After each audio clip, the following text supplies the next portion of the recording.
అంటే సంవత్సరాన్నంతటినీ కలిపి ఒక రోజు ప్రమాణంగా చూసేటటువంటి ఆచారం ఒకటి ఉన్నది. ఒక సంవత్సరాన్ని ఒక రోజుగా చూస్తారు. అలా చూసినప్పుడు ఉత్తరాయణం అంతా పగలు, దక్షిణాయనం అంతా చీకటి. 6 నెలలు చీకటి, 6 నెలలు పగలు.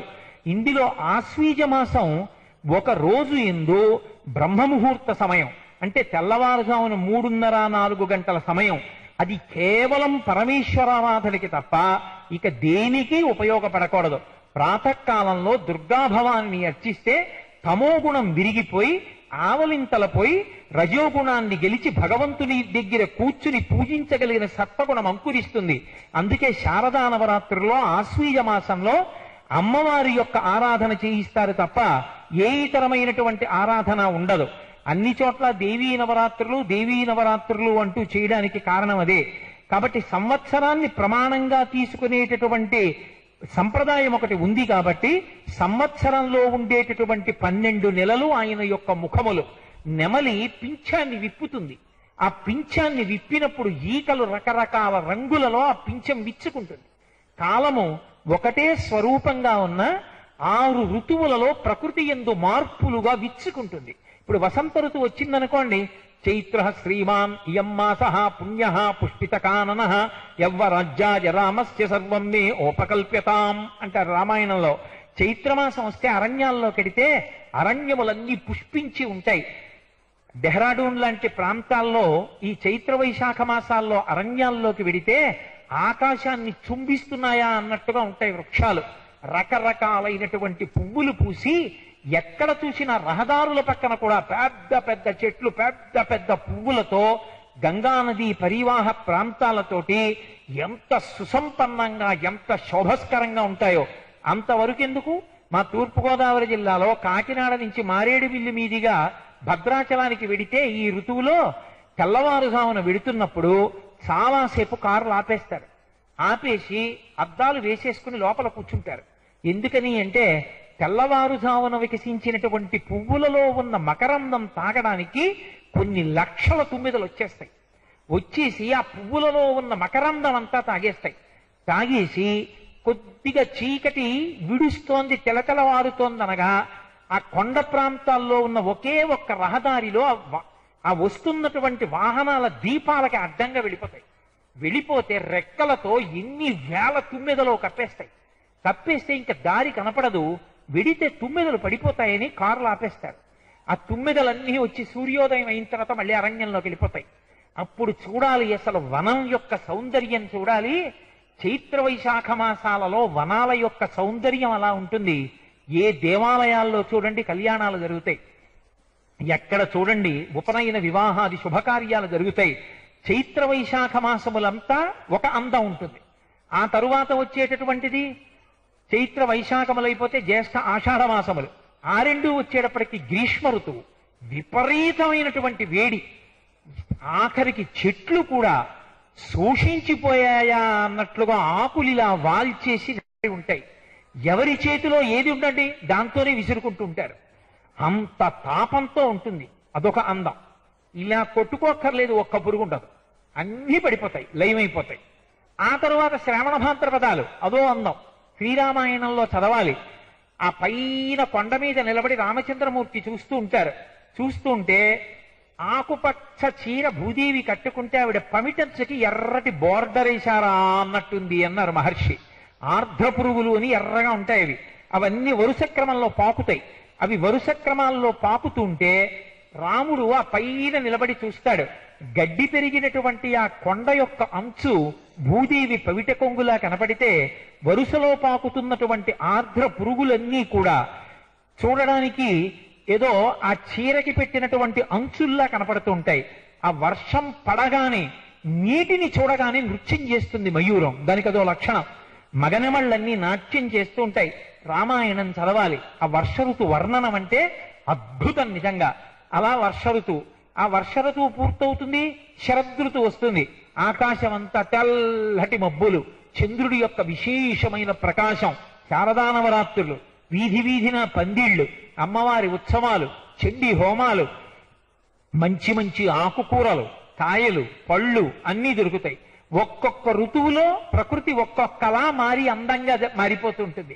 ఆ మారిపోతున్నటువంటి ప్రకృతి ఎంత అందంగా ఉంటుందో 6 ఋతువులలో నెమలి యొక్క పింఛం విచ్చుకోవడంలో ఆవిష్కృతమవుతుంది. అందుకని కాలము అంతటికీ కూడా తాను అధీశుడనని, తాను కాలాతీతుడనని నిరూపించే విధంగా సుబ్రహ్మణ్యుడు మయూర వాహనం మీద కూర్చుని కుక్కుట ధ్వజాన్ని పట్టుకుని ఉంటాడు. అటువంటి సుబ్రహ్మణ్యుడు, అటువంటి పరమాత్మ ఆ శూరపద్మాసురుణ్ణి, సింహవక్త్రుణ్ణి, భానుకోపుణ్ణి, తారకాసురుణ్ణి, ఈ రాక్షసులందరినీ సంహారం చేశాడు. మహానుభావుడైనటువంటి సుబ్రహ్మణ్యుడు ఎక్కడ ఉన్నా సరే అగ్నిస్వరూపంలో ఉంటాడు. ఆయనకి అగ్నిహోత్రం దీప శిఖగా ఆయన ఉంటాడు. కారణం ఏమంటే షణ్మత స్థాపనాచార్యులైనటువంటి శంకర భగవత్పాదులు 6 సిద్ధాంతములను స్థాపించి ఈ 6 కూడా అనుష్ఠానము చేస్తే మోక్షమునకు ఇవ్వడానికి అర్హములే అని తీర్మానం చేశారు. అందులో శైవము, శాక్తేయము అంటే అమ్మవారిని పూజించడం, గాణాపత్యము అంటే గణపతిని పూజించడం విఘ్నేశ్వరుణ్ణి, అలాగే సౌరము సూర్య భగవానుణ్ణి పూజించడం, వైష్ణవము విష్ణు భగవానుణ్ణి పూజించడం, అలాగే కౌమారము సుబ్రహ్మణ్యుణ్ణి పూజించడం. ఈ 6 కూడా మోక్షకారకములే, 6 కూడా పూజ చెయ్యవలసినవే అని తీర్మానించారు. ఇందులో ఏది పట్టుకో దోషం లేదు, పరమాత్మని చేరుతావన్నారు. పూజ దగ్గరికి వచ్చేటప్పటికి పంచాయతనం ఇచ్చారు. నువ్వు ఏ సంప్రదాయంలో పుట్టావో అది మధ్యలో ఉంటుంది, మిగిలిన 4 చుట్టూ ఉంటాయి. ఒకడు శైవంలో పుట్టాడనుకోండి, పరమశివుడు మధ్యలో ఉంటాడు. చుట్టూ 4 గణపతి, సూర్యుడు, ఇక్కడికి వచ్చేటప్పటికి విష్ణువు, అంబిక, ఇలా 4 చుట్టూ ఉండి మధ్యలోనేమో శివుడు ఉంటాడు. ఉంటే దాన్ని పరమశివ పంచాయతనం అంటారు. అదే విష్ణు భగవానుణ్ణి పూజించే వాళ్ళు అనుకోండి, విష్ణువుని మధ్యలో ఉంచి శివుణ్ణి, అంబికని, సూర్యుణ్ణి, విఘ్నేశ్వరుణ్ణి చుట్టూ పెడతారు. సూర్యుణ్ణి ప్రధానంగా పూజిస్తున్నారనుకోండి, సూర్యుణ్ణి మధ్యలో పెట్టి గణపతిని, విష్ణువుని, శివుణ్ణి, అంబికని చుట్టూ పెడతారు. ఎవరిని ప్రధానంగా పూజిస్తున్నారో వాళ్ళని మధ్యలో ఉంచి మిగిలిన 4 చుట్టూ పెడతారు. అందులో 5 మూర్తులు ఏవిగా శంకరాచార్యుల వారు నిర్ణయం చేశారు అంటే పరమశివుడు, పార్వతీదేవి అంబిక, సూర్యుడు, గణపతి, విష్ణువు, ఈ 5 ప్రతి ఇంటా ఉండాలి. 5ంటికి పూజ జరగాలని. ఆ 4 ముందు పూజ చేసి ప్రధాన దేవత దగ్గరికి వెళ్ళాలి. పూజలో పంచాయతన పూజ నిర్ణయించారు. షణ్మతాల్లో కుమారస్వామిని కూడా ఉంచారు. కానీ పంచాయతనంలో సుబ్రహ్మణ్యుడికి స్థానం లేదు. సుబ్రహ్మణ్యేశ్వర స్వామి వారి మూర్తిని ఉంచలేదు. సుబ్రహ్మణ్యేశ్వర స్వామి వారి మూర్తికి పూజ శంకరాచార్యుల వారు చెప్పలేదు. మరి సుబ్రహ్మణ్యేశ్వర స్వామి వారి మూర్తికి స్థానం ఎందుకు కల్పించలేదు శంకర భగవత్పాదులు? అక్కడ షణ్మతాల్లోనేమో కౌమారము సుబ్రహ్మణ్యుణ్ణి పూజ చేస్తే మోక్షం వస్తుంది, ఆయన్ని పూజించవలసిందే అన్నారు. పంచాయతన పూజ దగ్గరికి వచ్చేటప్పటికీ సుబ్రహ్మణ్యుడికి విగ్రహాన్ని పెట్టవలసిన అవసరం లేదని తీసేశాడు. మరి ఎందుకు తీసేశారు? ఎందుకు పెట్టాలా సుబ్రహ్మణ్యుణ్ణి? ఒక్కటే కారణం, సుబ్రహ్మణ్యుణ్ణి ప్రత్యేకంగా మూర్తిని ఉంచి పూజించకుండానే మనం పూజిస్తాం. ఎలా పూజిస్తామంటే ఆయన ఎక్కడ ఉన్నా సరే దీపశిఖా రూపంలో అగ్నిహోత్రంగా ఉంటాడు. అసలు మొదటి పూజ ఎక్కడ మొదలవుతుందంటే సుబ్రహ్మణ్యారాధనతోనే పూర్తవుతుంది. దీపం వెలిగించి కదా పూజ మొదలెడతాం. దీపం వెలిగించామంటే అగ్నిశిఖ పైకి వెలిగింది అంటే సుబ్రహ్మణ్యుడి ఆరాధనంతో మొదలు. అందుకే దీపపు సమ్మెని విడిచిపెట్టరు, దాని మీద అక్షతలో, పువ్వులో, పసుపో, కుంకుమో వేస్తారు. పూజ చివరిలో దేంతో పూర్తవుతుంది? నీరాజనంతో పూర్తవుతుంది. మళ్ళీ జ్వాల భగవానుడి చుట్టూ తిప్పి మనం దాన్నే కళ్ళకద్దుకుంటాం. అసలు వైదిక మతం అంతా దేని మీద నిలబడింది? యజ్ఞయాగాదుల వలన నిలబడింది. మిగిలిన అన్ని విశ్వాసములకు ఒక్క సనాతన ధర్మానికి ప్రధానమైనటువంటి తేడా ఎక్కడుంటుంది అంటే అగ్ని ఆరాధనమునందుంటుంది. అగ్ని వీళే పురోహితం అని అగ్ని సంబంధమైన మంత్రమే మొట్టమొదట ఉంటుంది. యజ్ఞయాగాది క్రతువులు అగ్నిహోత్రమునందు హవిస్సుని సమర్పించడం, హవ్యవాహనుడై అగ్నిహోత్రుడు హవ్యస్సుని పట్టుకెళ్లి దేవతలకి అందించడం ఏ ఇతర విశ్వాసముల యందు లేదు. ఒక్క సనాతన ధర్మమునందు మాత్రమే వేదమంత్రములతో అగ్నిహోత్రునికి హవిస్సునిచ్చి ఆ హవిస్సు అగ్నిహోత్రుడు పట్టుకెళ్లి దేవతలకిస్తే దేవతలు ఆ హవిస్సు తిని సంతోషించి ఈ లోకమునందున్నటువంటి వారికందరికీ కావలసినటువంటి శ్రేయస్సు చేకూరడానికి కావలసిన సాధనములకు ఆధారమైన వర్షాన్ని కురిపిస్తారు. ఆ వర్షం వలన సకలమైనటువంటి శ్రేయస్సు చేకూరుతుంది. యజ్ఞము ద్వారా హవిస్సు ఇవ్వడం ఒక్క మన దగ్గరే. యజ్ఞమునందు హవిస్సు ఎవరి ద్వారా ఇస్తాం? అగ్ని ద్వారా ఇస్తాం. ఆత్మ వైపుత్ర నామాసి, తండ్రికి కొడుక్కి అభేదం. ఆ అగ్ని జ్వాల, అగ్నిహోత్రుడు పావకి, అగ్ని ఎందున్న తేజస్సే గంగ ఎందు ప్రవేశించింది కనుక అగ్ని యొక్క కుమారుడు కనుక సుబ్రహ్మణ్యుడే అగ్ని జ్వాలా రూపంలో ఉంటాడు. అందుకే యావత్ భారతమునందు పూజింపబడుతున్నవాడు సుబ్రహ్మణ్యుడే. తెలిసి తెలియని వాళ్ళు కొంతమంది సుబ్రహ్మణ్యుడు దక్షిణాన మాత్రమే పూజింపబడుతున్నాడు, ఉత్తరాన పూజింపబడడు అంటారు. పరమ అబద్ధం. ఒకానొకప్పుడు ఈ దేశాన్ని పరిపాలించినటువంటి గుప్తులు మొదలైనటువంటి వాళ్ళు పరిపాలించి వెళ్ళిపోయిన తర్వాత భూమిని తవ్వితే దొరికినటువంటి నాణేలలో మయూర వాహనము, సుబ్రహ్మణ్యుడు, ఆయన కుక్కుట ధ్వజము, ఇవి నాణేల మీద ముద్రలు కూడా దొరికాయి. మహారాజుల పేర్లలో కొంతమందికి కుమారగుప్తుడు అని పేరు కూడా ఉంది. కుమారగుప్త అన్నప్పుడు కుమార శబ్దం సుబ్రహ్మణ్యుడి నుంచే వచ్చింది. ఉత్తర భారతదేశంలో కూడా సుబ్రహ్మణ్య దేవాలయాలు కోకొల్లలు. కానీ ఉత్తర భారతదేశంలో సుబ్రహ్మణ్యారాధనకి, దక్షిణ భారతదేశంలో సుబ్రహ్మణ్యారాధనకి ఉండే తేడా ఒక్కటే. అక్కడ వల్లీ దేవసేన సమేత సుబ్రహ్మణ్యుడిగా ఆరాధన చెయ్యరు. సుబ్రహ్మణ్యం కేవల బ్రహ్మచారిగా, అపారమైనటువంటి జ్ఞాననిష్ట కలిగిన వాడిగా ఒక్కడే ఉంచి ఆరాధన చేస్తారు. దక్షిణ దేశంలోకి వచ్చేటప్పటికీ వల్లీ దేవసేన సమేత సుబ్రహ్మణ్యేశ్వర స్వామిగా ఆరాధన చేస్తారు. అందుకే సనాతన ధర్మంలో వేదాన్ని రక్షించడానికి సుబ్రహ్మణ్యుడు పడినంత పరిశ్రమ ఇంక ఎవ్వరూ పడలేదు. అందుకే మీరు సుబ్రహ్మణ్యుడికి అవతారాలున్నాయి. సుబ్రహ్మణ్యేశ్వర స్వామి ఉత్తర భారతదేశంలో ఒక అవతారం స్వీకరించారు, దక్షిణ భారతదేశంలో ఒక అవతారం స్వీకరించారు. ఈ రెండు అవతారాలు కూడా దేని కొరకు స్వీకరించారు అంటే వేదాన్ని నిలబెట్టడానికి, అగ్నిహోత్రము యొక్క గొప్పతనాన్ని చాటి చెప్పడానికి, యజ్ఞయాగాది క్రతువుల యొక్క వైభవాన్ని చాటి చెప్పడానికి వచ్చే ఆ అవతారాలు. ఉత్తర భారతదేశంలో వచ్చినటువంటి అవతారం కుమరిల భట్టు. ఆ కుమార అన్న శబ్దంలోనే సుబ్రహ్మణ్యుడు అని అర్థమైపోతుంది. ఆ రోజులలో యజ్ఞయాగాది క్రతువులు హింసాభూయిష్టములని, అహింసయే పరమధర్మమని, యజ్ఞయాగాది క్రతువులు చెయ్యకూడదని, అవి హింసలోకొస్తాయని ప్రబోధం చేసి వేదము మాకు ప్రమాణము కాదని వేదాన్ని వ్యతిరేకించి అనేకమైనటువంటి విహారములను నిర్మాణము చేసి సనాతన ధర్మ వ్యతిరేక ప్రచారం చేసినటువంటి ఒక విశ్వాసము ప్రబలమైపోతే దేశంలో వేదం చదివేవాడు, వైదికమైనటువంటి కర్మ చేసేవాడు, యజ్ఞయాగాది క్రతువులు చేసేవాళ్ళు తక్కువైపోయారు. అలా తక్కువైపోయిన కారణం చేత దేశం అంతా సంక్షోభంలోకి వెళ్ళిపోయింది. ఎందుకు వెళ్ళిపోతుంది అంటే ధర్మచక్రం ఒకటి ఉన్నది. మనం ఏదైనా అనుభవించేటప్పుడు మనకి పాడి పంట వచ్చాయనుకోండి, ఆ పంట ఇంటికి తెచ్చుకునేటప్పుడు ఆ పంటలో కొంత భాగం పెట్టి యజ్ఞం చేసి అగ్నిహోత్రుడి యొక్క ముఖంగా దేవతలకు హవిస్సు ఇవ్వాలి. ఆ హవిస్సు తిన్నటువంటి దేవతలు సంతోషించి వర్షాన్ని కురిపిస్తారు. మనకి పాడి పంట సమృద్ధిగా ఉంటాయి. మళ్ళీ మనం యజ్ఞం చేస్తాం, మళ్ళీ దేవతలు హవిస్సు అందుకుంటారు, మళ్ళీ వర్షం కురిపిస్తారు, మళ్ళీ మనకి భోగం వస్తుంది, మళ్ళీ మనం యజ్ఞం చేస్తాం. ఇదొక ధర్మచక్రం తిరుగుతూ ఉంటుంది. ఇందులో ఎప్పుడైతే వేదము ప్రమాణము కాదని, యజ్ఞయాగాది క్రతువులు చెయ్యమని, అవి హింసతో కూడుకున్నవని వాటిని నిరసించి అర్థం లేని మాటలు మాట్లాడి యజ్ఞయాగాదులు మానేస్తే దేవతలకి కృతజ్ఞత ప్రకటించనట్టు, వారికి హవిస్సు ఉండదు. హవిస్సు ఇవ్వలేదు కాబట్టి వీళ్ళకి భోగం కలగడానికి మేము అంగీకరించమని కురవకూడనటువంటి సమయంలో వర్షాలు కురుస్తాయి. ప్రజలకి అందవలసినటువంటి పాడి పంట అందకుండా తుడిచిపెట్టుకుపోతాయి. కురవవలసిన సమయంలో కురవు, కురవకూడని సమయంలో కురుస్తాయి. దాని వలన దేవతల యొక్క ఆగ్రహము ప్రకటనమవుతుంది. మళ్ళీ ఈ వ్యవస్థ చక్కదిద్దాలంటే వేదము యొక్క ప్రమాణాన్ని నిలబెట్టాలి, యజ్ఞయాగాది క్రతువులు జరగాలి.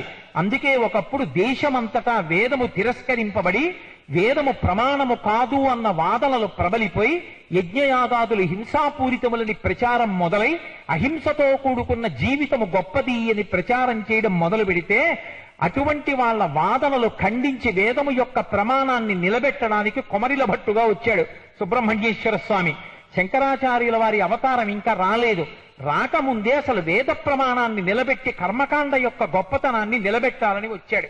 వచ్చి ఆయన వేదము యొక్క ప్రమాణాన్ని ప్రచారం చేసి భారతదేశం అంతటాను మీమాంసా శాస్త్రానికి, కర్మమీమాంసా శాస్త్రానికి పట్టాభిషేకం చేశాడు.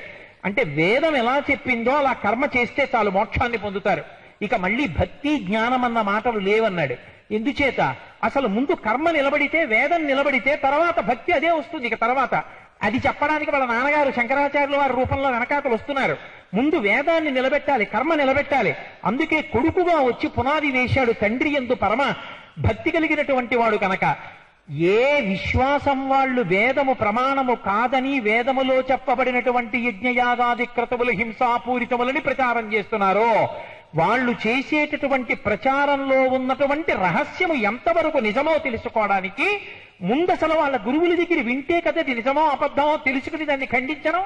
అందుకే వాళ్ళ యొక్క సిద్ధాంతాన్ని అంగీకరించిన వాడిలా నటించి వాళ్ళ శిష్యులతో చేరి గురువు చెప్పిన పాఠాలు వింటూ తాను మాత్రం సనాతన ధర్మ ప్రకారంగా సంధ్యావందనం చేస్తూ వేదం చదువుకుంటూ అగ్నికార్యం చేస్తూ జీవితం గడిపేవాడు. కొన్నాళ్లకి అనుమానం వచ్చింది, ఇతను మన దగ్గర పాఠాలు వింటున్నాడు కానీ ఇతను సనాతన ధర్మమునకు చెందినవాడు, వేదం చదువుకుంటున్నాడు, అగ్నికార్యం చేస్తున్నాడు, హోమం చేస్తున్నాడు, సంధ్యావందనం చేస్తున్నాడు, వీడిని చంపేద్దామని చెప్పి వీడికి మన రహస్యాలు తెలిసిపోయాయి, రేపు వీడు ఖండిస్తాడని ఆయనని ఒక పెద్ద భవనంపైకి తీసుకెళ్లి కుమరిల భట్టుని అక్కడి నుంచి కిందకి తోసేశారు. ఆయన పై అంతస్తు నుంచి కింద పడిపోతూ వేదము సత్యమైతే నాకు ఏ అపాయము కలగకుండుగాక అని అరిచాడు. కింద పడిపోయాడు కానీ ఏమీ అవలేదు, చక్కగా లేచి నించున్నాడు. ఒక కంటి దగ్గర దెబ్బ తగిలి కొద్దిగా నెత్తురొచ్చింది. ఆయన వెంటనే వేదమాతని ప్రశ్నించాడు, నువ్వు ప్రమాణమయ్యుండి కూడా నాకెందుకు దెబ్బ తగిలింది, ఇది కూడా దెబ్బ తగలకూడదు కదా అని అడిగాడు.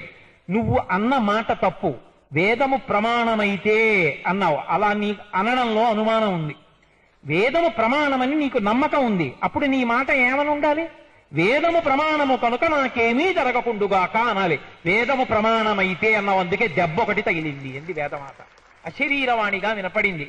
ఆయన ఎంత కర్మిష్టంటే మీ కర్మమీమాంసా శాస్త్రాన్ని ఎంత నమ్మి ఆచరించాడంటే మహానుభావుడు, శంకరాచార్యుల వారి అవతారం రాకపూర్వం కుమరిల భట్టు యొక్క అవతారం వచ్చింది కనుకనే అసలు వేద ప్రమాణం నిలబడింది, యజ్ఞయాగాది క్రతువులు నిలబడ్డాయి. దానికంతటికీ కారణం సుబ్రహ్మణ్యుడే. ఈ జాతి రుణబడిపోయింది సుబ్రహ్మణ్యుడికి, సనాతన ధర్మం రుణబడింది సుబ్రహ్మణ్యుడికి. ఆయన మహానుభావుడు నిలబెట్టినవాడు. ఆయన శంకరాచార్యుల వారి అవతారం వచ్చి శంకరాచార్యుల వారు కుమరిల భట్టు దగ్గరికి వచ్చేటప్పటికే కుషాగ్ని ప్రవేశం చేశారు. కర్మిష్టి కదూ, ఎంత నేను వ్యతిరేకించినటువంటి విశ్వాసమైన వాళ్ళ గురువుల దగ్గర శిష్యుడిలా కూర్చుని వాళ్ళ పాఠాలు నేర్చుకున్నాను, అందులో తప్పులు ఖండించడానికి. ఒక గురువు గారి దగ్గర పాఠం నేర్చుకుని ఆ గురువు యొక్క సిద్ధాంతమే ఖండించాలని కాపక్ష్యమైనటువంటి బుద్ధితో శిష్యుడిగా కూర్చున్నాను కనుక ఆ పాపాన్ని పోగొట్టుకోవడానికి నాకు ప్రాయశ్చిత్తం ఒక్కటే, తుషాగ్ని యందు ప్రవేశిస్తాను. పెద్ద మంటలో పడిపోతే 2 నిమిషాల్లో మరణిస్తాను. అలా కాదు, ఎన్నో రోజులు ఆయన దగ్గర కూర్చుని నమస్కారం చేసి మంచి బుద్ధిమంతుళ్ళ విన్నాను, చివరికి దాన్నే ఖండించాను. అందుకు నా పాపం పోవడానికి పెద్ద ఊకరాసి పోసి అంటిస్తాను, అంటించి అందులో కూర్చుంటాను. ఊక భగ్గని మండదు, అది మెల్లిమెల్లిగా కాలుతూ వస్తుంది. ఏదో మనం ఒక బాగా ఉడికించేటటువంటి పాత్రలో దుంపని పెడితే ఉడికి మెత్తగా ఎలా అయిపోతుందో అలా అది ఒక్కొక్క పక్క నుంచి కాలుతూ వస్తుంది. ఏదో కుడితొడ వైపు వచ్చిందనుకోండి, కుడితొడ అంత దగ్ధం అయిపోయి మాంసపు ముద్దలు ఊడి పడిపోయి మొత్తం ఎముకలు పైకొస్తాయి. ఆ తర్వాత కాళ్ళ దగ్గరికి ఎడుతుంది, తర్వాత పాదాల దగ్గరికి ఎడుతుంది, తర్వాత ఎడమతొడ వైపు వస్తుంది, తర్వాత పృష్ఠభాగానికి ఎడుతుంది. అలా కాల్చి కాల్చి కాల్చి చంపుతుంది. నా వలన గురువు గారు పాఠం చెప్పిన వారు ద్రోహానికి గురయ్యారు కనుక ప్రాయశ్చిత్తంగా తుషాగ్నిలో మరణిస్తానని అగ్ని సంభవుడై అగ్నిహోత్రము నుండి విడుదల చేయబడినటువంటి తేజస్సు వలన జన్మించిన వాడు కనుక అగ్నిహోత్రమునందే లయమైపోయాడు. కుమరిల భట్టుగా వచ్చినటువంటి అవతారం అగ్ని ఎందే ప్రవేశించింది. మళ్ళీ తుషాగ్ని ఎందుండగా శంకరాచార్యుల వారు వచ్చారు. వచ్చి శంకర భగవత్పాదుల యొక్క దర్శనం చెయ్యగానే ఒంటి మీద నవనీతం పోసినట్టుగా సంతోషపడ్డాడు. వెంటనే శంకరాచార్యుల వారు చెప్పినటువంటి జ్ఞాన సిద్ధాంతాన్ని భక్తిని అంగీకరించారు. కానీ నేను తుషాగ్ని ప్రవేశం చేసేశాను, ఒళ్ళు తగలబడిపోయింది, ఇక ఎలాగో కొద్దిసేపట్లో మరణిస్తాను. నేను అవతార పరిసమాప్తి చేసినా ఇంకా ఈ కర్మ మార్గం కన్నా శంకరా మీరు చెప్పిన భక్తి అద్వైత మార్గములు ప్రచారము జరగాలి. అందుకొరకని మండన మిశ్రుడని నా శిష్యుడున్నాడు, అతనితో వాదించి మండన మిశ్రుణ్ణి గెలవండి అని శంకర భగవత్పాదులకు చెప్పి అగ్నిహోత్రంలోనే అవతార పరిసమాప్తి చేశారు. సుబ్రహ్మణ్యేశ్వర స్వామి ఉత్తర భారతదేశంలో కుమరిల భట్టుగా వచ్చి వేదము యొక్క ప్రమాణాన్ని యజ్ఞయాగాది క్రతువుల యొక్క వైభవాన్ని నిలబెట్టి సనాతన ధర్మ వైభవాన్నంతటినీ కూడా నిలబెట్టారు. అలాగే మహానుభావుడు దక్షిణ భారతదేశంలో ఒకప్పుడు జ్ఞాన సంబంధ నాయనారుగా అవతారం స్వీకరించారు. శంకరాచార్యుల వారు 32 సంవత్సరాలు ఉన్నారు శరీరంలో. జ్ఞాన సంబంధ నాయనార్ కేవలం 16 సంవత్సరములే ఉన్నారు. విచిత్రం ఏమిటంటే తన కుమారుడే అయినటువంటి సుబ్రహ్మణ్యుడు ఒకసారి కుమరిల భట్టుగా వచ్చి తన దర్శనం చేసి తుషాగ్ని ఎందు దగ్ధమైపోయి మళ్ళీ అవతార పరిసమాప్తి చేశాడు. వేరొకసారి జ్ఞాన సంబంధ నాయనారుగా దక్షిణ దేశంలో వస్తే తండ్రి అయినటువంటి శంకరాచార్యుల వారు శంకర భగవత్పాదులుగా వచ్చి తన కుమారుడైనటువంటి సుబ్రహ్మణ్యుడు జ్ఞాన సంబంధ నాయనారుగా వచ్చి దక్షిణ భారతదేశంలో చేసినటువంటి సేవలని ప్రస్తుతి చేస్తూ ద్రవిడ శిశువు అంటూ సౌందర్యలహరిలో వర్ణించారు. తండ్రియే కొడుకుని వర్ణించినటువంటి ఘట్టం ఆ సుబ్రహ్మణ్యుడు మళ్ళీ జ్ఞాన సంబంధ నాయనారుగా వచ్చినప్పుడు జరిగింది. జ్ఞాన సంబంధ నాయనారి యొక్క జీవితం అత్యద్భుతం. శీర్ఘాళి అని మనకి చిదంబరం పక్కనే ఉంటుంది క్షేత్రం. మీరందరూ దర్శనం చేసిన మహనీయులే అయ్యుంటారు. అక్కడ 3 అంతస్తుల్లో ఉంటుంది దేవాలయం శీర్ఘాళి. పరమాద్భుతంగా ఉంటుంది, చూసి తీరాలి. ఆ శీర్ఘాళి క్షేత్రంలో జన్మించారు ఆయన. అక్కడే శ్రీ మహావిష్ణువు తన ఒంటి చర్మాన్ని తీసి చొక్కా కుట్టి ఇచ్చారు పరమశివుడికి. ఇప్పటికీ ఆ 3 అంతస్తుల దేవాలయంలోకి ఎక్కుతున్నప్పుడు ఆ క్షేత్ర వైభవాన్నంతటినీ చూడొచ్చు. ఎంత పెద్ద దేవాలయం! అక్కడ ఒక కర్మిష్టి పరమభక్తి తత్పరుడైనటువంటి బ్రాహ్మణునికి కుమారుడిగా జన్మించారు. ఆ తండ్రి ఈ పిల్లవాడు వెంట పడుతున్నాడని సాయంకాలం సంధ్యావందనం చేసుకోవడానికి శీర్ఘాళి దేవాలయానికి వెడుతూ తన వెంట పెట్టుకుని తీసుకుని వెళ్ళి ఒక మంటపంలో పిల్లవాడిని కూర్చోబెట్టి, ఒరే సూర్యాస్తమయం అవుతోంది, నేను స్నానం చేసి సంధ్యావందనం చెయ్యాలి, ఇక్కడే కూర్చోరా అన్నారు. అంటే పిల్లవాడు తను స్నానం చేస్తున్నప్పుడు సరస్సులో తల కూడా ముంచేస్తారు కాబట్టి మధ్యన సమయమునందు ఆ కనపడకపోతే తండ్రి ఒక్క నిమిషం నీళ్లలో మునిగిపోతే ఏడిచి గబుక్కుని మెట్లు దిగి పడిపోతాడేమోనని పిల్లవాడు భయపడకుండా ఉండడానికి తండ్రి అన్నాడు, ఒరే ఒకవేళ నీకు భయం వేస్తే నేను నీళ్లల్లో ములిగినట్టు నీకు అనిపించిన కాసేపు కనపడకపోయినా, ఏ గాయత్రీ మంత్రమో చేస్తున్న కారణం చేత నువ్వు పిలిస్తే నేను పలకకపోయినా బెంగ పెట్టుకోకు. నీకు భయం వేస్తే అదిగో గుడి గోడ మీద చూసావా పార్వతీ పరమేశ్వరులు ఉన్నారు, వాళ్ళిద్దరే లోకానికంతటికీ తల్లిదండ్రులు. నన్ను నమ్ము. నీకు ఏదైనా ఇబ్బంది కలిగితే ఆవిడ వంక చూడు, అమ్మా అను, ఆయన వంక చూడు, నాన్నగారండి అను, వాళ్ళు రక్షిస్తారా అన్నాడు. తండ్రి చెప్పిన మాట నమ్మాడు పిల్లవాడు. తండ్రి వెళ్లి నీటిలో మునక వేశాడు. తండ్రి కనపడలేదని బెంగ పెట్టుకుని గోడ మీద పార్వతీదేవి వంక తిరిగి అమ్మా అని అరిచాడు. పరమశివుడు అన్నాడు, బొమ్మ కాదు అమ్మా అని నమ్మి పిలుస్తున్నాడు, కదలమే అన్నాడు. అలాగా అని అమ్మవారు ఉలిక్కిపడి విగ్రహంలోంచి అమ్మవారు బయలుదేరి పిల్లవాడి దగ్గరికి వచ్చింది. వెనక పరమశివుడు వచ్చాడు. అమ్మవారు ఒళ్ళో కూర్చోపెట్టుకుని పిల్లాన్ని ఆడిస్తోంది. వాడు వినకుండా అమ్మా అమ్మా అమ్మా అని ఏడుస్తున్నాడు. శంకరుడు అన్నాడు, ఏం పిల్లల్ని పెంచిన దానివి కావా ఏమి, పిల్లవాడు అలా ఏడుస్తుంటే ఆడిస్తామేం, పాలి ఊరుకుంటాడు అన్నాడు. ఏమిటో చెప్పేస్తున్నారు, నా పాలు తాగితే మీ జ్ఞానం వస్తుంది, శివుడు తెలిసిపోతాడు, ఇవ్వమంటారా అంది అమ్మవారు. నా జ్ఞానం వస్తుందో నేను తెలిసిపోతానో వేరు విషయం. ముందు నమ్మి ఏడిచాడు, విగ్రహం అనుకుని రాలేదు, అమ్మా నాన్న అనుకుని నమ్మి పిలిచాడు. నమ్మకం భక్తి. పిల్లవాడు పిలిచాడు, ఇచ్చేయి పాలన్నాడు. అమ్మవారు పాలిచ్చేసింది. పాలిచ్చేస్తోంది, తండ్రి వచ్చేస్తున్నాడు సంధ్యావందనం చేసుకుని. పార్వతీ పరమేశ్వరులు అదృశ్యం అయిపోయారు. పిల్లవాడి నోటికి పాల సారిక కనపడింది. తండ్రికి ధూర్తుడా ఎక్కడివిరా పాలు ఎవరిచ్చారని అడిగాడు. నాన్నగారు మీరే కదా చెప్పారు, అక్కడ పార్వతీ పరమేశ్వరులు లోకానికి తల్లిదండ్రులు పిలవమని పిలిచాను, వచ్చిందమ్మ, ఒళ్ళో కూర్చోబెట్టుకుంది, ఆడించింది, పాలిమ్మన్నాడు తండ్రి శంకరుడు. అమ్మ పాలిచ్చింది, తాగే నాన్నగారు అన్నాడు. తండ్రి ఆశ్చర్యపోయాడు. ఎత్తుకుని గుళ్ళో పెడుతున్నాడు. పెడుతుంటే పిల్లవాడు అరిచేతులు రెండూ ఇలా చప్పట్లు చరుస్తూ పత్తికాలు పాడడం మొదలుపెట్టాడు. పత్తికాలంటే మనకి దండకాలు లాంటివి. అద్భుతమైన పత్తికాలు పాడుతున్నాడు. ఈ పత్తికాలు పాడుతూ చేతులు చరుస్తూ ఉంటే 2 చేతులు ఒకదాన్ని ఒకటి ఒరుచుకుని ఎర్రబడిపోతున్నాయని, కందిపోతున్నాయని చూడలేక పార్వతీ పరమేశ్వరులు పైనుంచి తాళాల గుత్తి వదిలేరు. ఈ 2 పట్టుకుని వాయించవయ్యా అని.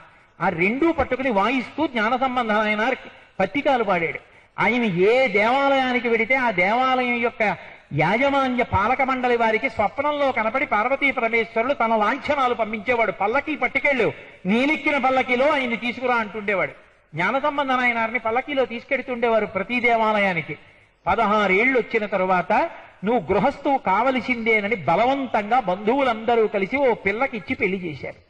ఆయన తిన్నగా తిరువల్లూరు క్షేత్రం ఇప్పటికీ వెళ్లి దర్శనం చేయొచ్చు. ఆ తిరువల్లూరు క్షేత్రంలో తన భార్యని తీసుకుని బంధువులందరినీ తీసుకుని దేవాలయంలోకి వెళ్ళాడు. ఎందుకు వచ్చిన లంపటం ఈ సంసారం, నాకు తల్లిదండ్రుల మాట కాదనకూడదు, పెళ్లి చేసుకోమన్నారు, తాళి కట్టాను. చిట్ట చివరికి గృహస్థాశ్రమంలో ధర్మాన్ని పాటించి ఎక్కడికి చేరాలో అక్కడికే చేరిపోదాం పదండి అన్నాడు. శివాలయానికి వెళ్ళారు. పత్రికాలు పాడుతూ ఆలయం అంతరాలయం దగ్గరికి వెళ్ళాడు. శివలింగం దగ్గర పెద్ద జ్యోతి ఒకటి వచ్చి నిలబడింది. జ్ఞాన సంబంధనాయనార్ భార్య, తల్లి, తండ్రి, బంధువులు అందరూ ఆ జ్యోతిలోకి వెళ్ళిపోయారు. జ్యోతి రూపంలో ఉండే సుబ్రహ్మణ్యుడు అగ్నిహోత్రమైనటువంటి జ్యోతి ఎందే లయమైపోయాడు జ్ఞాన సంబంధనాయనారుగా. జ్ఞాన సంబంధనాయనారుగా అవతార స్వీకారం చేసినప్పుడే సుబ్రహ్మణ్యేశ్వర స్వామి లోకానికంతటికి ఒక మాట నేర్పారు. నమ పార్వతీపతయే హర హర మహాదేవ అంటే శంభో శంకర అంటామే, అది నేర్పిన వారు మహానుభావుడు జ్ఞాన సంబంధనాయనారు. గోవిందా గోవిందా ఇది నేర్పిన వారు శంకర భగవత్పాదులు. భజ గోవిందం భజ గోవిందం గోవిందం భజ మూఢమతే శంకర భగవత్పాదులు నేర్పారు. హర నమ పార్వతీపతయే హర హర మహాదేవ జ్ఞాన సంబంధనాయనారు నేర్పారు. అందుకని ఉత్తర భారతదేశంలో ఒక అవతార స్వీకారం చేశారు, దక్షిణ భారతదేశంలో ఒక అవతార స్వీకారం చేశారు. 2 అవతారాలలోనూ కూడా వైదిక ధర్మాన్ని నిలబెట్టారు. దక్షిణ భారతదేశంలో జ్ఞాన సంబంధనాయనారుగా ఉన్న కాలంలో మహారాజుని మెప్పించి వైదిక ధర్మానికి వ్యతిరేకమైనటువంటి ప్రచారం చేస్తూ వేదము ప్రమాణము కాదని, యజ్ఞయాగాదులు చెయ్యక్కర్లేదని ప్రచారం చేసి బలపడిపోయినటువంటి ఒక విశ్వాసాన్ని తుదముట్టించినటువంటి ఘనత జ్ఞాన సంబంధనాయనారిది. ఎందుచేత అంటే వారు ఎవరైతే వేద వ్యతిరేకమైనటువంటి వాదన చేస్తున్నారో వాళ్ళు ఆయన పట్ల మహాక్రోధంతో ఉండేవారు. రాజుగారికి అకస్మాత్తుగా కుష్ఠరోగం వచ్చింది. ఎక్కడికక్కడ వేళ్లు ఊడి పడిపోతున్నాయి. ఎవరినైతే రాజు దగ్గరగా చేర్చుకున్నాడో వాళ్ళు రాజు యొక్క అనారోగ్యాన్ని తగ్గించలేకపోయారు. పరమశివుడికి అభిషేకం చేసినటువంటి విభూతి పట్టుకెళ్ళి, అందుకే ఇప్పటికీ సుబ్రహ్మణ్యుడి విషయంలో విభూతికి అంత శక్తి. ఆయనకి 2 పదార్థాలతో అభిషేకం పరమశక్తివంతం. చూసిన ఆ పదార్థాన్ని సేవించిన 2, ఒకటి తేనె, 2 విభూతి. అందుకే ఈ ప్రసంగాలు పూర్తయిపోయిన తర్వాత 20వ తారీఖు సాయంకాలం కళ్యాణం జరిగే ముందు స్వామివారికి తేనె పట్ల నుంచి సేకరించినటువంటి అద్భుతమైన తేనెతో అద్భుతమైనటువంటి అభిషేకం చేసి, ఆ అభిషేకం చేసినటువంటి తేనెని భక్తులందరికీ తీర్థంగా ఇచ్చి విభూతిని ప్రసాదంగా ఇస్తారు. అటువంటి విభూతిని పట్టుకెళ్లి జ్ఞాన సంబంధనాయనార్ రాజుగారికి ఇచ్చాడు. ఆ విభూతిని నోట్లో వేసుకోగానే రాజుగారికి కుష్ఠరోగం తగ్గిపోయింది. వెంటనే అప్పటి వరకు జ్ఞాన సంబంధనాయనారిని వ్యతిరేకిస్తూ, వేదాన్ని వ్యతిరేకిస్తూ, యజ్ఞయాగాదుల్ని విమర్శిస్తున్నటువంటి విశ్వాసంలో ఉన్నటువంటి వాళ్ళు ఏదో రాజు ప్రారంధం కొద్దీ దక్కింది కానీ జ్ఞాన సంబంధనాయనారు గొప్ప కాదు, వేదం యొక్క గొప్ప కాదు, సనాతన ధర్మం యొక్క గొప్ప కాదు అన్నారు. అంటే మహారాజు అన్నాడు, అయితే 2 పరీక్షలు పెడతాను, ఒకటి అగ్ని పరీక్ష, ఒకటి జల పరీక్ష. మీ వాదన ఏదుందో అది ఒక తాటాకు మీద వ్రాయండి. జ్ఞాన సంబంధనాయనారి యొక్క ప్రధానమైన వాదన ఏది ఉందో అది నాయనార్ తాటాకు మీద రాస్తాడు. 2 తాటాకులు నీటి ప్రవాహంలో విడిచిపెడదాం, వాలు ప్రవాహంలో. ఏది నీటి ప్రవాహంలో కొట్టుకుని వెళ్ళిపోతుందో అది పసలేనిది, భగవంతుని చేత అంగీకరింపబడినది. ఏది ప్రవాహానికి ఎదురుగా ప్రయాణం చేయడం మొదలు పెడుతుందో అది భగవంతుడి చేత అంగీకరింపబడింది. ఒప్పుకుంటారా అన్నాడు. ఒప్పుకుంటా అన్నాడు. అవతల విశ్వాసం వారు వేరే మాట రాశారు. కానీ జ్ఞాన సంబంధనాయనారు రాశాడు, బ్రాహ్మణులు, అగ్నిహోత్రము, ఆవులు సనాతన ధర్మమునకు అత్యంత ప్రధానము అని రాశాడు. రాసి విడిచిపెట్టాడు. విడిచిపెడితే నాయనార్ రాసినటువంటి తాటాకు నీటి ప్రవాహానికి ఎదురుగా ప్రయాణం చేస్తూ పైకెక్కింది. ఇతర విశ్వాసములో ఉన్నటువంటి వారు విడిచిపెట్టినటువంటి ఆకు ప్రవాహానికి పల్లంగా వెళ్ళిపోయింది. రాజు యొక్క సైన్యాధ్యక్షుడు ఒడ్డున గుర్రం మీద ప్రయాణం చేస్తూ రెండిటినీ చూశాడు. జ్ఞాన సంబంధనాయనారు చెప్పినదే సత్యము, వేదము సత్యము, యజ్ఞము సత్యము, యాగము సత్యము అగ్నిహోత్రము సత్యము, హవిస్సు సత్యము, ధర్మము సత్యము. ఇవే సనాతన ధర్మమే ప్రాతిపదిక అని నిరూపణం చేశాడు. రెండవ పరీక్ష, ఎవరు ఏది ప్రమాణం అనుకుంటున్నారో అది ఆకుల మీద రాసి అగ్నిహోత్రంలో పడేయాలి. ఏది కాలి బూది అయిపోతుందో అది ప్రమాణం కాదు. ఏది కాలకుండా అగ్నిహోత్రం వెలిగిన తరువాత కూడా అలాగే ఉండిపోతుందో అది ప్రమాణం అన్నారు. మళ్ళీ జ్ఞాన సంబంధన అయినారు ఇదే రాసి అగ్నిహోత్రంలో వేశాడు. ఎదురు విశ్వాసం వాళ్ళు వేరొకటి వేశారు, అది దగ్ధమై బూదైపోయింది. జ్ఞాన సంబంధ నాయనారు రాసినటువంటి వాక్యం ఆ పచ్చి ఆకు అలాగే ఉండిపోయింది. ఉండిపోతే దక్షిణ భారతదేశం అంతా కూడా అవైదికమైనటువంటి విశ్వాసములు నశించిపోయి మళ్లీ సనాతన ధర్మము వెల్లివిరిసింది. 16 సంవత్సరములే ఉన్నాడు జ్ఞాన సంబంధ నాయనారు. 32 ఏళ్లు శంకర భగవత్పాదులు ఉన్నారు. తన తండ్రి అయినటువంటి శంకర భగవత్పాదులు అవతార స్వీకారం చేసేటప్పటికే ఉత్తర భారతదేశంలో ఒక అవతారంతో వేదాన్ని నిలబెట్టారు, దక్షిణ భారతదేశంలో ఒక అవతారంతో వేదాన్ని నిలబెట్టారు. రెండు వైపులా కూడా వేదాన్ని నిలబెట్టి శంకర భగవత్పాదులుగా తన తండ్రి అయినటువంటి పరమశివుడు అవతార స్వీకారం చేసి వచ్చి మనుష్యుల మనస్సులలో ఉండేటటువంటి అజ్ఞానాన్ని తొలగించి వేదము యొక్క ప్రమాణాన్ని నిలబెట్టి వేదాంతర్గతమైన అద్వైత సిద్ధాంతాన్ని ప్రచారం చేస్తున్నప్పుడు ఆయన యొక్క వాదనలకి ఎనలేని బలాన్ని చేకూర్చి పక్కన ఆధారంగా నిలబడినటువంటి మహానుభావుడు సుబ్రహ్మణ్యేశ్వర స్వామి. అందుకే ఎక్కడెక్కడ సుబ్రహ్మణ్యారాధన జరుగుతుందో, ఎక్కడెక్కడ సుబ్రహ్మణ్య ప్రసాద స్వీకారము జరుగుతుందో అక్కడక్కడ వేదము యొక్క ప్రమాణము నిలబడుతుంది. అక్కడక్కడ అందరికీ కావలసినటువంటి కోరికలన్నీ ఈడేరుతాయి. అంతటి గొప్ప శక్తి కలిగినటువంటి మహానుభావుడిగా సుబ్రహ్మణ్యేశ్వర స్వామి వారు కీర్తింపబడ్డారు. ఆయన సంహరించినటువంటి రాక్షసులు అనేకానేకము. ఆయన దేవసేనాపతి అని పిలుస్తాం. దేవసేనకి ఆధ్యక్షంలో అభిషిక్తుడయ్యాడు అని. దేవసేన అంటే దేవతల యొక్క సైన్యము బాహ్యార్థం. గుహుడు ఆయనకి ఇంకొక నామం. గుహుడు అంటే దేవసేనని రక్షించేవాడు అని. దేవసేనకి అధిపతి అయిన వాడు ఏం చెయ్యాలి? తన సైన్యాన్ని రక్షించుకోవాలి. తన సైన్యాన్ని రక్షించుకుంటాడు కాబట్టి గుహుడని పేరు కాదు. ఆత్మగుహయందు ఆత్మగా నిలబడి ఉండేటటువంటి శాశ్వత స్వరూపుడు కనుక ఆయనకి గుహుడు అని పేరు. దేవసైన్యాధ్యక్షుడు అన్న మాటకు అర్థం ఏమిటంటే దివు అంటే కాంతి. దేవతలు రాక్షసులు ఎక్కడో ఉండరు. ఈ భూమండలంలో మీరు ఏ ఒక వ్యక్తిని తీసుకోండి, ఎక్కడో కంచికామకోటి పీఠాధిపత్యం వహించినటువంటి మహాపురుషులైన చంద్రశేఖరేంద్ర సరస్వతి వంటి మహాపురుషులు ఎక్కడో ఉంటారు. పూర్తిగా మంచివాళ్లు కాని పూర్తిగా చెడ్డవాళ్లు కాని ఎక్కడా ఉండరు. మంచి ఉంటుంది, చెడు ఉంటుంది, రెండూ ఉంటాయి ప్రతి మనిషిలో. దేని పాళ్ళు ఎక్కువ అన్నదాన్ని బట్టి అతని యొక్క శీల వైభవం నిర్ణయింపబడుతుంది. లోపల దేవతలు ఉంటారు, లోపల రాక్షసులు ఉంటారు. ఇప్పుడు నేనే ఉన్నాను. ఎందుకు వచ్చిందిరా ఇదంతా నీకు? ఎందుకు వచ్చిన ఈ రోదా సెలవు పెట్టి జీతం పోగొట్టుకుని ఇక్కడ వచ్చి కూర్చుని సుబ్రహ్మణ్య వైభవం చెప్పకపోతే నీకేం అల్లరొచ్చింది? హాయిగా ఇంట్లో కూర్చుని విభూతితో తేనెతో అభిషేకం చేసుకుని ఇంట్లో కూర్చుని సుబ్రహ్మణ్య వైభవాన్ని పారాయణ చేసుకుని ప్రసాదం పుచ్చుకుని ఉపవాసం చేసి కావాలంటే భూషీనం కూడా చేసి దీక్షగా ఉండొచ్చుగా. ఎందుకు వచ్చింది? ఊళ్ళు రావడం ఎందుకు? తిరగడం ఎందుకు? ఈ ఉపన్యాసాలు ఎందుకు? ఈ చాట్లు పట్టడం ఎందుకు? ఈ అల్లరి ఎందుకు వచ్చింది నీకు అని లోపల నుంచి ఒకళ్ళు చెప్తారు. వాడు రాక్షసుడు. ఎందుకురా నీకు ఈ బుద్ధి? హాయిగా కూర్చో అంటాడు. రేపు నిజంగా నేను ఇంటి దగ్గర కూర్చున్నాను అనుకోండి, ఎందుకు వచ్చిందిరా ఈ దీక్షలు, ఎందుకు సుబ్రహ్మణ్య వైభవం ఎందుకు? నీకు రాదా ఏమి? నోటికి వచ్చుగా నీకు శ్లోకాలన్నీ.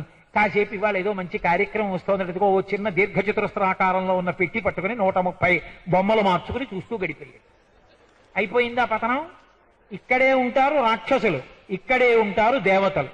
అయ్యో నీకు పరమేశ్వరుడు నోరిచ్చాడు రా, దిక్కుమాలిన జీతం ఎప్పుడైనా వస్తుంది, 2 రోజులు జీతం పోతే ప్రాణం పోయిందా ఏమి? నువ్వు బతకడానికి చాలదా నీకు వచ్చే జీతం?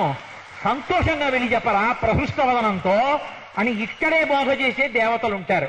ఈ దేవతా సైన్యము రక్షింపబడాలి, రాక్షస సైన్యము నశించాలంటే అసంబద్ధమైన ఆలోచనలు మనసులో రాకుండా ఉండాలి అంటే, మనసులలో మంచితనం నిలబడాలి అంటే సుబ్రహ్మణ్య ఆరాధనము జరగాలి. సుబ్రహ్మణ్య ఆరాధనమునందు 2 లక్షణములు ఉంటాయి. కుజుడి యొక్క ఉగ్రస్వరూపాన్ని తొలగిస్తాడు. కుజుని యొక్క బాధలుండవు. అందుకే లక్ష్మీ సంపన్నత విపరీతంగా కలుగుతుంది సుబ్రహ్మణ్యారాధన జరిగితే. మీరు నన్ను క్షమించగలిగితే మీతో నేను ఒక మాట మనవి చేస్తా. పక్కనున్న తమిళనాడులో విపరీతమైనటువంటి సుబ్రహ్మణ్యారాధన. అందుకే అక్కడ ఎవరు అధికారంలో ఉన్నారన్న దానితో సంబంధం ఉండదు. విపరీతంగా రాష్ట్రం అభివృద్ధి చెందుతూనే ఉంటుంది. ఎక్కడ సుబ్రహ్మణ్యారాధన ఉన్నదో అక్కడ బాహ్యమునందు అభివృద్ధి ఉంటుంది, ఆంతరమునందు అభివృద్ధి ఉంటుంది. ఎందుకని ఆయన దేవసేనని కాపాడతాడు. లోపల ఏ మంచి ప్రవృత్తులు ఉన్నాయో ఆ ఆలోచనల్ని కాపాడతాడు. ఏ రాక్షస ఆలోచనలు ఉన్నాయో వాటిని తుదముట్టిస్తాడు. కలియుగంలో సుబ్రహ్మణ్యారాధన అత్యంత అవసరము. ఎందుచేతనో తెలుసా?